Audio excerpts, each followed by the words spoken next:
Welcome back to the channel. So రేపటి నుంచి తెలంగాణలో స్మార్ట్ రేషన్ కార్డ్స్ రాబోతున్నాయి. మరి ఆ స్మార్ట్ రేషన్ కార్డ్ ఎట్లా ఉండబోతుంది అని అనుకుంటున్నారు కదా. సో ఆ స్మార్ట్ రేషన్ కార్డ్ సంబంధించి రేషన్ కార్డ్ లబ్ధిదారులు ఎంతమంది ఉన్నారు, ఎవరెవరికి స్మార్ట్ రేషన్ కార్డ్ ఇవ్వబోతున్నారు, కొత్తగా రేషన్ కార్డ్ అప్లై చేసుకున్న వాళ్ళ సంఖ్య ఏంది, మరి వాళ్ళకి ఎప్పటి నుంచి ప్రభుత్వం డిస్ట్రిబ్యూట్ చేయబోతుంది, ఇట్లాంటి విషయాలన్నీ కూడా ఈ వీడియోలో మనం మాట్లాడుకుందాం. ముందుగా ఛానల్ని సబ్స్క్రైబ్ చేయండి అండ్ రేషన్ కార్డ్ అప్లికేషన్ సంబంధించిన ఇన్ఫర్మేషన్ కూడా ఈ వీడియోలో నేను చెప్పబోతున్నాను. సో రేషన్ కార్డ్స్ ఇప్పటికే తెలంగాణ వ్యాప్తంగా కూడా 3,50,00,000 పైగానే ఉన్నాయి. సో రేష్ రేషన్ కార్డ్స్ కాదు, లబ్ధిదారులు. రేషన్ కార్డ్ లబ్ధిదారులకు సంబంధించి 3,00,00,000 పైగానే ఉన్నారు. అంటే రేషన్ కార్డ్స్ దాదాపుగా 1,50,00,000 రేషన్ కార్డ్స్ తెలంగాణలో ఉన్నాయి. సో ఇప్పుడు ఆ రేషన్ కార్డ్స్ అన్నీ కూడా digital ration cards, smart ration కార్డ్స్‌గా మారబోతున్నాయి. మరి ఈ రేషన్ కార్డ్స్ ఎక్కడ తీసుకోవాలి అండ్ ఎప్పటి నుంచి పంపిణీ ప్రారంభమవుతది అంటే, రేపు సంగారెడ్డి సభ వేదికపై నుంచి సీఎం సార్ ఈ స్మార్ట్ రేషన్ కార్డ్‌ని అందజేస్తారు. సంగారెడ్డి ప్రజలకు సంబంధించి కొంతమందికి మాత్రమే. మిగతా వాళ్ళందరికి సంబంధించి ఆ నియోజకవర్గంలో ఉండే ఎమ్మెల్యేల దగ్గర నుంచి తీసుకోవాల్సి ఉంటది. ఆ తర్వాత రేషన్ డీలర్స్ దగ్గర నుంచి ఆ రేషన్ కార్డ్స్ తీసుకోవాల్సి ఉంటది. ఇంతకీ రేషన్ కార్డ్ స్పెషాలిటీ ఏంటి? ఇకపై రేషన్ కార్డ్ కాదు, స్మార్ట్ కార్డ్ అనే వర్డ్‌ని యూజ్ చేయాల్సి ఉంటదో. ఎందుకంటే అంత స్మార్ట్‌గా తెలంగాణ గవర్నమెంట్ ఈ రేషన్ కార్డ్‌ని తీసుకురాబోతుంది. సో ఈ రేషన్ కార్డ్ ప్రత్యేకత ఏందంటే 9 సెక్యూరిటీస్‌తో ఈ స్మార్ట్ కార్డ్ ఉండబోతుంది. అండ్ ఈ స్మార్ట్ కార్డ్‌లో ఉండే ఇన్ఫర్మేషన్ సివిల్ సప్లై అధికారుల దగ్గర ఉండబోతుంది. అండ్ సీక్రెట్ ఇన్ఫర్మేషన్ మొత్తం కూడా ఒక కార్డ్‌లోనే ఉండబోతుంది. సో అదే ఈ రేషన్ కార్డ్ ప్రత్యేకత. అండ్ ఇకపై ఇన్ఫర్మేషన్ తెలుసుకోవడం అధికారులకి చాలా ఈజీగా అవుతుంది. అయితే కొత్తగా రేషన్ కార్డ్ అప్లికేషన్స్ పెట్టుకొని ఆల్రెడీ మీరు అప్లికేషన్ చూస్తే అయిపోయింది మీకు సక్సెస్‌ఫుల్‌గా అండ్ రేషన్ కార్డ్ వస్తదని ఇన్ఫర్మేషన్ వచ్చినా, వాళ్ళకి మాత్రం ఈ స్మార్ట్ కార్డ్ ఇప్పుడప్పట్లో అందే పరిస్థితి లేదు. సో పాత లబ్ధిదారులు ఎవరైతే ఉన్నారో రేషన్ కార్డ్‌కి సంబంధించి వాళ్ళకి మాత్రమే ఈ స్మార్ట్ రేషన్ కార్డ్ ఉండబోతుంది. సో ఒక్కసారి లుక్ ఏద్దాం. ఈసారి స్మార్ట్ రేషన్ కార్డ్ రేపటి నుంచి మీరు అందుకోబోయే రేషన్ కార్డ్ ఎట్లా ఉంటది అనేది. సో ఇక్కడ పిక్చర్‌లో కనిపిస్తుందో లేదో తెలీదు. పక్కన విజువల్స్‌లో ఉంటాయి, బాక్స్‌లో చూడండి. ముందుగా ఈ రేషన్ కార్డ్ పైన కొన్ని విమర్శలు కూడా వినిపిస్తున్నాయి. నిన్న ప్రభుత్వం కార్డ్‌కి సంబంధించిన నమూనా బయటకు విడుదల చేసిన తర్వాత. సో రేషన్ కార్డ్ పూర్తిగా కాంగ్రెస్ కార్డ్ లాగా ఉంది అని ఒక విమర్శలు వినిపిస్తున్నాయి. అండ్ దాంతో పాటు అలా వినిపించడానికి కారణం ఏందంటే రేషన్ కార్డ్‌కి సంబంధించిన ఒక కలర్. సో కాంగ్రెస్ జెండా, జాతీయ జెండా ఒకే రంగులో ఉంటది. సో ఇక్కడ రేషన్ కార్డ్ కూడా same orange, white, green border and ఈ రేషన్ కార్డ్ పైన కూడా మధ్యలో ఆ కలర్స్‌తో మాత్రమే డిజైన్ చేయడం జరిగింది. సో ఇప్పుడు ఇది కాస్త విమర్శ ఉంది. సో ఆ విమర్శలను మనం కాస్త పక్కన పెడితే, సో కాంగ్రెస్ కార్డా, స్మార్ట్ కార్డా అనే విషయం పక్కన పెడితే, స్మార్ట్ కార్డ్ మాత్రం 9 సెక్యూరిటీ లైన్స్‌తో ఉండబోతుంది. అంటే ఎవరు కూడా దీన్ని ట్యాంపర్ చేయలేదు అండ్ ట్యాంపర్ చేసే అవకాశం లేదు. ఈ రేషన్ కార్డ్‌ని డూప్లికేట్‌గా రెడీ చేసే అవకాశం అస్సలు ఇవ్వకుండా పకడ్బందీగా ఈ కార్డ్‌ననేది తయారు చేశారు. ఇందులో మొదటిగా ముఖ్యమంత్రి ఫోటో ఉంటది. సివిల్ సప్లై మినిస్టర్ ఫోటో ఉంటది. అండ్ ఇక్కడ ఆథరైజ్డ్ సివిల్ సప్లై కమిషనర్‌కి సంబంధించిన ఒక డిజిటల్ సంతకంతో ఇది ఉండబోతుంది.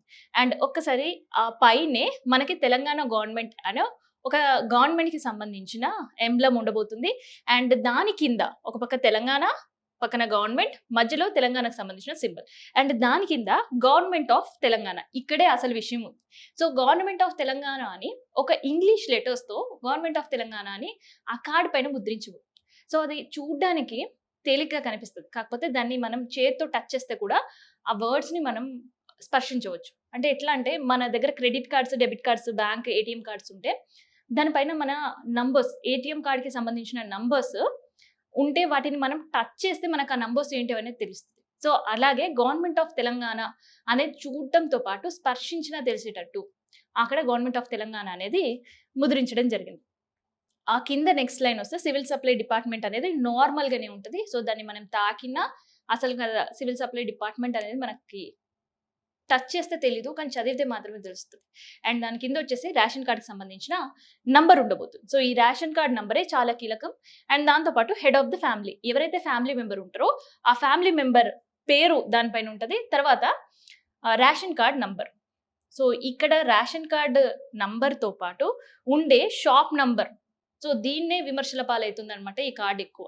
ఎందుకంటే ఈ కార్డ్ తెచ్చేటప్పుడు సివిల్ సప్లై అధికారులు కావచ్చు, సివిల్ సప్లై మినిస్టర్ కావచ్చు, ముఖ్యమంత్రి గారు కావచ్చు, మిగతా మినిస్టర్స్ అందరూ చెప్పింది ఏంటి అంటే, ఈ కార్డ్ ద్వారా ఎక్కడి నుంచైనా one nation, one ration.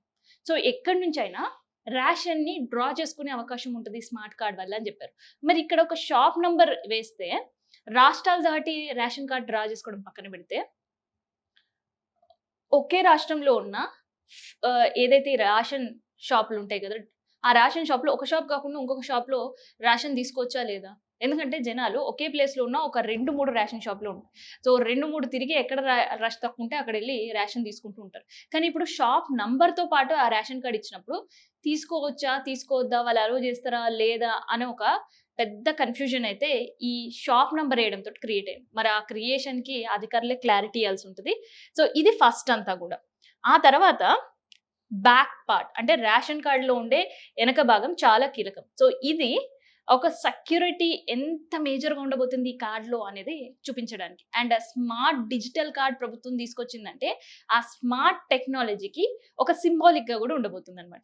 So ఇందులో ఫస్ట్ నేమ్స్ దగ్గర నుంచి స్టార్ట్ చేద్దాం. అక్కడ రేషన్ కార్డ్ అయిపోయిన తర్వాత అది ఏ విలేజ్, ఏ మండల్, ఏ డిస్ట్రిక్ట్ అనే ఇన్ఫర్మేషన్ ఉంటది. ఆ తర్వాత ఇక్కడ మీకు ఒక చిన్న హ్మ్. ఆహ్, ఆహ్, కలర్స్‌తో పాటు కనిపిస్తుంది గదా! సో ఇది చాలా కీలకం. సో ఇట్లాంటి సింబల్స్ అన్నీ గూడా మనకి గవర్నమెంట్‌కి సంబంధించిన లీగల్ డాక్యుమెంట్స్, బ్యాంక్ సంబంధించిన లీగల్ డాక్యుమెంట్స్, లీగల్ అథారిటీస్‌కి మాత్రమే ఉంటదనమాట. సో అది ఇప్పుడు అలాంటిదే రేషన్ కార్డ్ గూడా ఉంది. సో అట్లాంటిది యూజ్ చేయడం వల్ల ఏందంటే దాన్ని డూప్లికేట్ జేయడానికి రాదు. ఈవెన్ కలర్ జిరాక్స్‌కి కూడా అందదనమాట. సో అంత సెక్యూరిటీ ఉండడానికి దీన్ని ఏర్పాటు చేషిర్రు. అండ్ ఇక్కడ ఏదైతే ఎన్‌క్రిప్టెడ్ క్యూఆర్ కోడ్ కనిపిస్తుంది గదా! ఈ ఎన్‌క్రిప్టెడ్ క్యూఆర్ కోడ్ ఎవ్వరు పడితే వాళ్ళు స్కాన్ చేస్తే దానిలో ఉండే ఇన్ఫర్మేషన్ అస్సలు తెలీదు. సో ఎంత టెక్నాలజీ యూజ్ చేసినా బయట వాళ్ళు ఆ క్యూఆర్ కోడ్‌లో ఉండే ఇన్ఫర్మేషన్ తెలుసుకోవడం చాలా చాలా కష్టం. సో కేవలం ప్రభుత్వానికి సంబంధించిన అధికారుల దగ్గర ఉండే సాఫ్ట్‌వేర్‌తో మాత్రమే ఇక్కడ ఉండే క్యూఆర్ కోడ్ ఇన్ఫర్మేషన్ స్కాన్ అవుతది. ఎందుకంటే ఆ క్యూఆర్ కోడ్‌లోనే ఆ ఫ్యామిలీకి సంబంధించిన పూర్తి డీటెయిల్స్ ఉంటాయన్నమాట. సో అందుకనే ఆ క్యూఆర్ కోడ్‌ని చాలా క్లిష్టంగానే ఇచ్చారు. సో ఈ క్యూఆర్ కోడ్ ఎట్టి పరిస్థితిలో బయట వాళ్ళు స్కాన్ చేస్తే రాదు. కేవలం ప్రభుత్వ టెక్నాలజీ యూజ్ చేస్తే మాత్రమే వస్తది. ఆ తర్వాత ఇక్కడ ఒక వాటర్ మార్క్. సో ఈ వాటర్ మార్క్ ఏంటి అనంటే, ఇక్కడ మనకి ఈ విజువల్‌లో కనిపించదు. కానీ ఈ వాటర్ మార్క్ కళ్ళతో మనం చూసినా కూడా కనిపించదట. కేవలం భూతద్దంతో మాత్రమే చూస్తే అక్కడుండే ఒక వాటర్ మార్క్ అనేది కనిపిస్తది గవర్నమెంట్ సంబంధించింది. అదేంటి అంటే టీజీ గో అని ఒక వాటర్ మార్క్ ఉంటది. సో ఆ టీజీ గో అనే వాటర్ మార్క్ చూడాలంటే భూతద్దంతో మాత్రమే సాధ్యం. ఇంతకీ ఆ టీజీ గో అనే వాటర్ మార్క్ ఎందుకు ఏసిండ్రు అన్నప్పుడు, డూప్లికేట్స్ కార్డ్ చాలా ఈజీగా తయారు చేస్తుంటారు. సో డూప్లికేట్ కార్డ్ తయారు చేసినా కూడా ఆ టీజీగో అనే లోగో క్యారీ ఫార్వర్డ్ అవ్వదు. సో క్యారీ ఫార్వర్డ్ అవ్వకుండా ఉండాలి అని చెప్పేసి ఒకటి క్యూఆర్ కోడ్ విధంగా, 2 ఇందాక నేను చెప్పిన గదా! ఈ కలర్స్ సంబంధించిన స్టాంపింగ్ ఒకటి అండ్ దాంతో పాటు టీజీగో అనే లోగోను గూడా ప్రభుత్వం తీసుకొచ్చింది. సో ఇది డూప్లికేట్ కార్డ్ చేసినా రాదు. అండ్ ఈవెన్ కలర్ ప్రింట్ తీసుకున్నా రాదు. జిరాక్స్ తీసుకున్నా కూడా. ఎందుకంటే కొన్నిసార్లు డాక్యుమెంట్స్ జిరాక్స్ అడుగుతూ ఉంటుంటారు. కొన్ని సందర్భాల్లో కలర్ జిరాక్స్ గూడా సబ్మిట్ చేస్తూ ఉంటారు. అండ్ ఒక కార్డ్ ఉన్నప్పుడు ఆ కార్డ్ మిస్ అయితదేమో అనే భయంతో ఒక డూప్లికేట్ కార్డ్ చేసి కూడా పెట్టుకుంటూ ఉంటారు ఇంట్లో. ఈ అలవాట్లు అందరికున్నాయి. కానీ ఈసారి గనక ఎవరైనా ఫుడ్ సెక్యూరిటీ కార్డ్ పోగొట్టుకున్నారు అంటే దాన్ని డూప్లికేట్ చేసినా పనికిరాదు. మళ్ళీ సివిల్ సప్లై ఆఫీసర్ దగ్గర అర్జీ పెట్టుకొని కార్డ్ వచ్చే వరకు ఎదురు చూడాల్సిందే. సో అందుకనే ఈ టీజీ గో అనేది కూడా ఒకటి ఏర్పాటు చేయడం జరిగింది. తర్వాత గిలోచి లైన్స్. సో ఈ గిలోచి లైన్స్ అనేది చాలా కీలకం బ్యాక్ సైడ్ ఉండే కార్డ్ పైన. సో ఇది మనం నేరుగా చూసినా కనిపించదు. మనం టచ్ చేసినా కనిపించదు. భూతద్దంలో చూసినా కనిపించదు. ఓన్లీ ప్రభుత్వానికి సంబంధించిన సాఫ్ట్‌వేర్‌లో మాత్రమే ఇది ఐడెంటిఫై వస్తుంది. ఏంటి గిలోచి లైన్స్ అనంటే కొన్ని లైన్స్ ఈ కార్డ్ పైన ప్రింట్ అయ్యి వచ్చిందనమాట. సో ఆ గిలోచి లైన్స్ ఫస్ట్ టైమ్ ఎవరైనా వాటర్ మార్క్ డూప్లికేట్ చేసినా వస్తది. సో స్కానర్‌తో ఇన్ఫర్మేషన్ తెలుసుకున్నా 100% రాదు అన్న సైబర్ కేటగాళ్ళు ఎక్కువున్నారు కాబట్టి అట్లా ఇట్లా దాన్ని ఏదైనా చేసే అవకాశం ఉంటది. ఎట్ ఫైనల్ మోర్ సెక్యూరిటీ ఏంటి అంటే గిలోచి లైన్స్.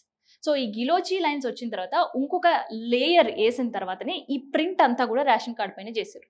అంటే ఆల్రెడీ ప్రింట్ అయిన ఒక లేయర్, దాని మధ్యలో ఇంకొక లేయర్, ఆ తర్వాత గిలోచి లైన్స్. సో ఈ గిలోచి లైన్స్‌ని ఎట్టి పరిస్థితిలో ఎవ్వరు కూడా డూప్లికేట్ చేయలేదు.